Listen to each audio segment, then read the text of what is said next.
equipo que nos grabe, grábenos, por favor, para darle la bienvenida a un gran compañero, a un gran amigo, a un gran periodista y a un gran escritor, al queridísimo Ricardo Sevilla, que tiene mucho que platicarnos hoy precisamente de de esta presentación que se dio de ese búnker de Genaro García Luna. Y me parece, querido Ricardo, que don David ya tiene el video completo, pero te saludo primero con mucho gusto, querido Ricardo. ¿Cómo estás?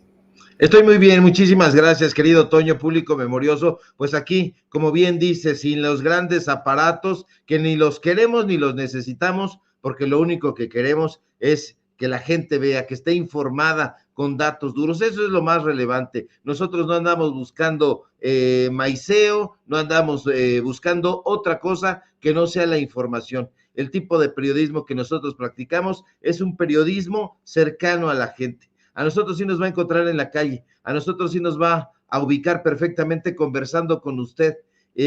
Difícilmente nos va a ver conversando con los tranzas, con la gente de Claudio X González, porque esos no quieren conversar, esos no quieren debatir, esos no quieren dar entrevistas, como no sea entrevistas a modo. Pero estamos muy bien, mi querido Toño, espero que tú también te encuentres muy bien y aquí gustosos de estar en esta comparecencia, llamémoslo así, en este medio de comunicación libre como el viento, como dice mi querido Vicente Serrano. Me encuentro anonadado, así es como me encuentro en estos momentos tras la información que dieron a conocer ahí en el búnker de Genaro García Luna. ¿Y qué te parece que empezamos por eso, querido Ricardo? Tú lo estás considerando un faraón, ¿no? Estás viendo, das la visión de ese pues delirio faraónico de un narcotraficante que se llamaba Genaro García Luna, que desafortunadamente tuvimos de director de la AFI en el sexenio de Vicente Fox, y de secretario de Seguridad Pública, el hombre encargado de toda la seguridad de México en el sexenio de Felipe Calderón. Y hace unos momentos platicaba con Alina lo muy cercano que no solamente resulta esto a los faraones, a los reyes, a los emperadores, sino a grupos que han destruido al mundo. Me refería hace rato al Partido Nacional Socialista, a los nazis. Cómo es que precisamente en este video de Infodemia plantean que había también un delirio de persecución muy a la Adolf Hitler, y pues por eso es que tienen este búnker que es completamente innecesario para México, completamente tan innecesario como la suavicrema y tan faraónico como la suavicrema, como la estela de luz. ¿Qué nos puedes decir de esto, querido Ricardo? Muchísimo, fíjate que nos tocó precisamente pues estar vivos en los medios de comunicación corporativos justo en esos sexenios. Conocemos perfectamente cómo se dieron las cosas, estuvimos trabajando en su momento, la gente lo sabe, con el propio Ciro Gómez Leiva, que ahora se hace el oxiso, ahora dice que no, pero pues afortunadamente ahí están las informaciones que publicamos en medios de comunicación como Milenio, como Excelsior, como La Razón, etcétera, y sabemos perfectamente cómo se cuecen las habas ahí. Dice Raimundo Rivapalacio que los invitaban ahí, pero ellos nada más iban como una suerte de outsiders. Y a mí me parece eso espeluznante porque de acuerdo con lo que había dicho Raimundo Rivapalacio, eran personajes que solamente iban a ir a ver todo off the record, pero no iban a informarle a la gente. Entonces, ¿de qué se trataba esa comparecencia, ese tipo de investigaciones? De algo completamente anómalo. Los periodistas no deben estar cerca del poder, eso me queda a mí claro, ellos lo han dicho, pero ahí cayeron en una contradicción terrible. Hoy el presidente López Obrador nos muestra información a considerar y que da también hilitos para que vayamos jalando de ahí. También hace una comparecencia muy interesante Pablo Gómez que no solamente es un hombre bien estructurado, sino sabe perfectamente de lo que habla. Cuando Pablo Gómez está al frente de tal o cual responsabilidad, lo hace con muchísima pasión, lo hace no solamente con ingenio, sino con sagacidad. Y esto ahora en la unidad de inteligencia financiera, pues nos da elementos para considerar que el gobierno de Felipe Calderón fue un narcoestado. Así lo considera también el presidente López Obrador, que puede haber sido un narcoestado, y no se equivoca, pero para que la oposición moral y periodísticamente derrotada no salga con sus argumentos de pacotilla, López Obrador le presenta lo que nos gusta a nosotros, datos duros, es decir, analizó las estadísticas de los homicidios que se registraron en anteriores administraciones, una cifra que, por cierto, aumentó justo durante el gobierno espurio de Felipe Calderón. ¿Ha respondido Felipe Calderón? No, no hasta ahora, no, y no tiene forma de hacerlo porque el pueblo de México sabe que ese tipo es un delincuente. Ya no hay que maquillarlo, ya no hay que hablar con circunloquios, hay que decirlo con todas sus letras, un delincuente que sabe muy bien lo que hizo su superpolicía Genaro García Luna. Este sujeto, ahorita está usted viendo el búnker, ya las cosas no son como eran en esa época, ahora ya está de una forma distinta, pero era completamente innecesario, como tú dices. ¿Dónde está Calderón? Esa es la pregunta que hemos planteado desde hace meses. ¿Por qué huye? ¿Por qué se esconde?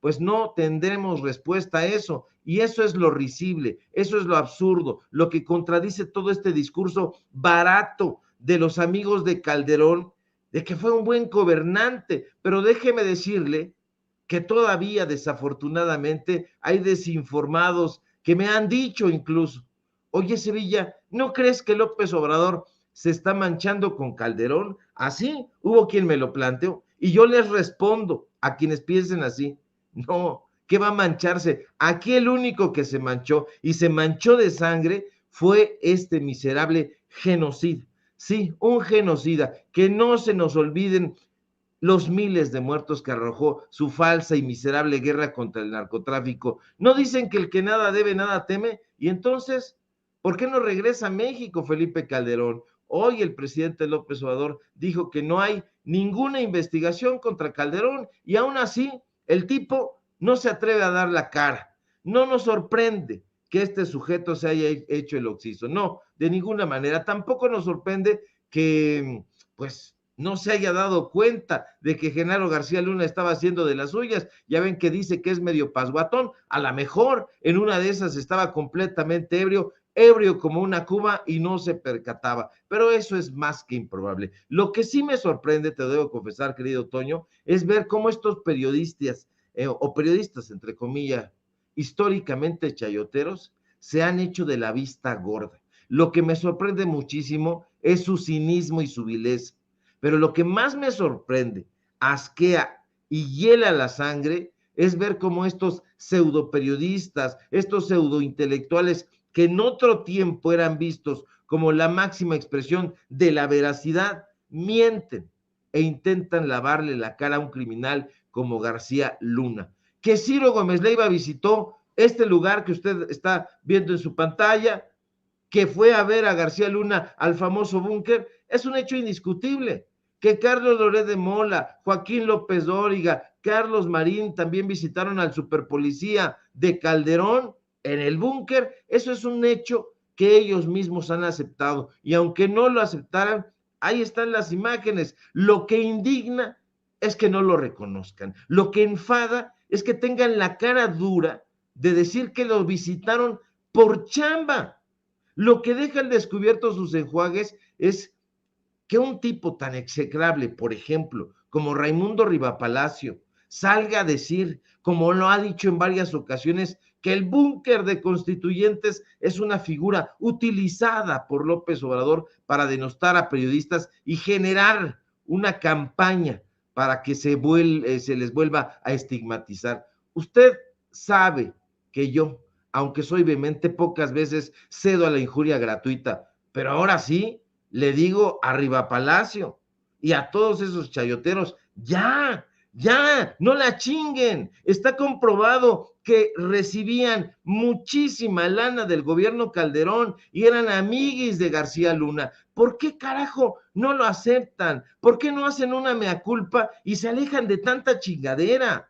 ¿O es que acaso no les interesa cómo los vea la gente? ¿Acaso lo único que les ha interesado siempre es el dinero? Lo que hacía García Luna con invitaciones a periodistas era hablar abiertamente sobre el estado de la seguridad pública en el país, y expresar sus propias valoraciones, como dice Raimundo Rivapalacio, ahí me parece algo sensacional, sensacional, porque como puede usted ver en estas imágenes que le vamos a poner en su pantalla, o sea, el propio Raimundo Rivapalacio lo dijo, dice, quien esto escribe, lo dijo en 2019, en esta columna que usted está viendo, dice, quien esto escribe fue varias veces a esas reuniones que tienen una modalidad de briefings normales en el mundo entero y desde el gobierno del presidente Carlos Salinas, usuales en distintas áreas de la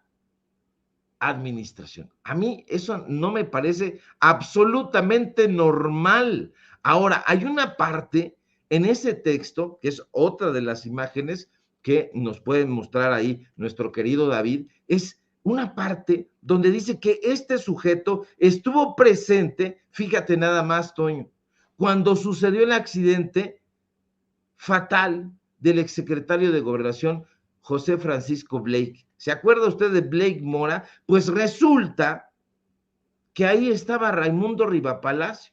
Él lo dice, él lo apunta. Ahora, me parece espeluznante. Me parece espeluznante cómo pudo suceder justamente un accidente que terminó con la vida del exsecretario de Gobernación cuando estaba justamente Raimundo Rivapalacio ahí. ¿Qué hacía ahí? ¿Cómo fue que lo invitaron? Y justo ese día, las coincidencias en política dicen, no existen. Y yo me pregunto, ¿tendrá conciencia Raimundo Rivapalacio de lo que está diciendo? ¿Está reconociendo que fue vía off the record al búnker de Genaro García Luna y que en ese preciso momento ocurre el accidente que termina con la vida de José Francisco Blake?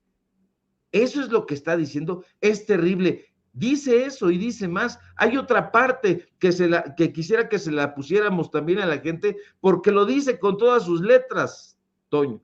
El búnker de constituyentes era una joya de tecnología contra criminales. Fue una desgracia que en el gobierno de Peña Nieto se desmantelara, al grado que funcionarios federales López Obradoristas piensan que hoy es mejor arrancar de cero que tratar de arreglarlo. Su pérdida, dice Raimundo Rivapalacio, es una desgracia para la nación. Lo demás es propaganda. Son palabras de este sujeto, una joya de tecnología, una desgracia para la nación su pérdida.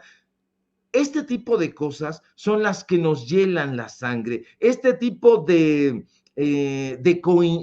confidencias que hacen estos personajes pensando al calor, no sé de qué, del delirio, son las que tenemos que mostrarle a la gente. Un sujeto que ha venido defendiendo a Genaro García Luna, que se encontraba en el búnker, este búnker que ha sido faraónico, que ya escuchó usted en la mañanera las cifras que se gastaron, que se dilapidaron en este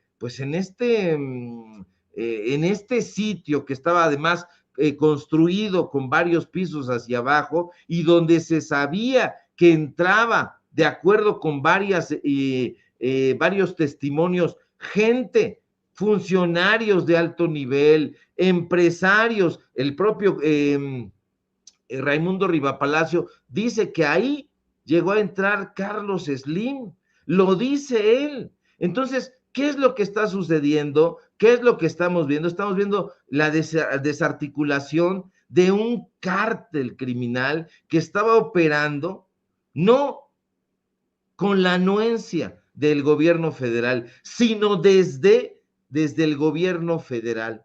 Dice el presidente López Obrador que hay elementos para considerar que en efecto se trató de un narcoestado, y sí, no hay forma de desmentirlo. La administración espuria de Felipe Calderón fue un narcoestado. Y a las pruebas hay que remitirnos. Algo que me llama muchísimo la atención es lo que presenta